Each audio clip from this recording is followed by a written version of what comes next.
There's no fucking AI that can do that. With Dwayne Johnson, because when people are in these awards things, they sometimes have other actors interview them, and I did this interview with Dwayne, and I asked him, there's this scene in The Smashing Machine where he's overdosed on drugs and his buddy comes to see him in the hospital.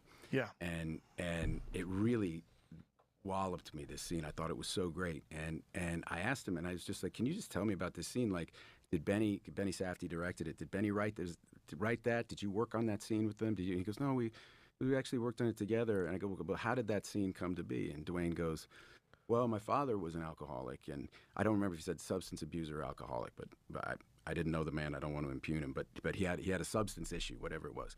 He goes, and when he would talk to me, that's how he would defend himself. It was almost a bargaining thing, because there's this thing when this guy comes to him, he's overdosed, and Dwayne's amazing in this scene. He's going like, yeah, isn't it crazy? And then I woke up and I could hear him, but I couldn't really hear him. And you see him, and he's kind of tap dancing, and his friend finally kind of holds his feet to the fire. And at that moment, Dwayne literally starts to burst into tears and just pulls the hospital sheet up over his head. And it's like, I'm not doing it justice if you haven't. I mean, I know you've seen it, yeah.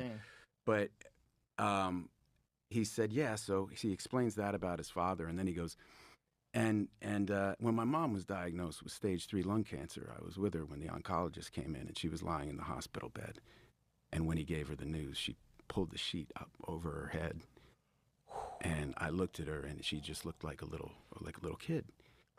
And I was like, all right, like, so that, right, is 2 traumatic events from this guy's life, right, from his life experience.